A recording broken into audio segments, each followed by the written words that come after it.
Hidden inside the worker traffic of my yellow-haired sugar ant colony is something that was never meant to stay. And at first, I did not realize just how unusual that really was. For the longest time, this colony looked exactly like a mature ant colony should look, with thousands of workers moving through the nest, huge majors pushing through the traffic like tiny living tanks, and endless brood being carried from chamber to chamber.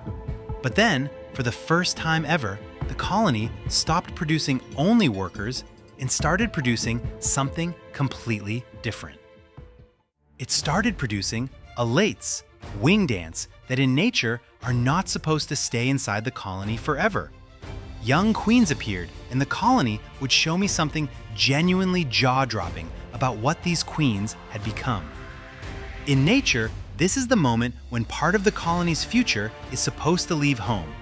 Normally, the males and young queens fly out during a nuptial flight, mate, and then the queens land somewhere new, break off their wings, and try to start colonies of their own. That is what these queens were built for, and you can see it immediately in their bodies.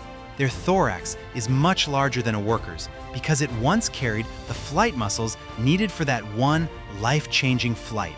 And later, that same muscle tissue can become an internal reserve to help the queen survive and feed her first larva.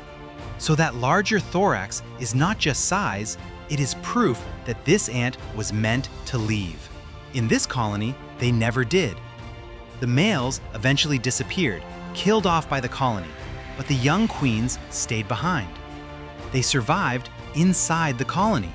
And when I realized these young queens were still moving around the arena among the workers, I could not stop wondering, how many of them are actually in here?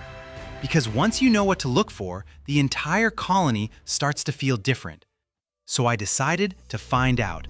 Every time I spotted one of these hidden queens in the arena, I carefully collected her and placed her into a separate container. And what started as a simple check quickly became something much more fascinating. Because the more I looked, the more queens I found. At first, I thought I might find a few, maybe 3, maybe 5. But then I found another one, and another one, and another one, until it felt like I was uncovering an entire hidden layer of the colony that had been right in front of me the whole time.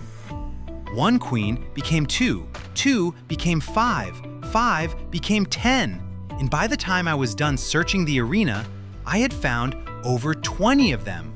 Over 20 young queens from 1 colony, all still here, all carrying the body of future colony founders, and none of them had ever flown away to become what nature originally intended.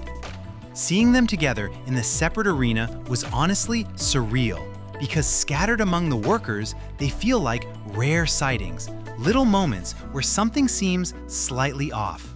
But once they are all in one place, the scale becomes impossible to ignore. This colony was not just keeping 1 or 2 unused queens around, it was carrying an entire group of them, a reserve of unrealized futures, ants that were born to rule but never got the chance. And I am sure there are plenty more hidden in the nest, but finding so many of them was only the first part of the mystery, because now I needed to know something much more important. Were these queens only surviving inside the colony, or had they actually become part of it? So I wanted to see how these queens would behave when food was involved, and I offered them honey. This was not just a feeding shot for the camera. I wanted to see whether they would behave like isolated reproductives, simply drinking for themselves, or whether they would act more like normal colony members, feeding calmly, sharing space, and showing behavior that made sense inside a social system. So I waited, because the real test would only happen when I returned them to the main arena. If these queens were still treated as something separate, something unusual, or something only barely tolerated, this would be the moment where the colony showed it. So I released them back. And almost immediately, the answer appeared right in front of me. The queens started exchanging honey with smaller workers through trophallaxis, mouth to mouth. The same social feeding behavior you see constantly between ordinary colony members. And that is a huge clue, because trophallaxis is not just about moving food from one ant to another. In an ant colony, it is part of the social bloodstream, spreading nutrients, colony scent, chemical information, and connection through the group. It is food, but it is also belonging. And watching those small workers calmly exchange honey with these young queens showed me what I had been hoping to see. The queens became part of the crowd. That is what makes this so fascinating to me. Captivity interrupted the script nature had written for them. Nature gave them wings, flight muscles, and the blueprint for empire, but captivity rewrote their fate. And now, whenever I look into this colony, I cannot unsee it.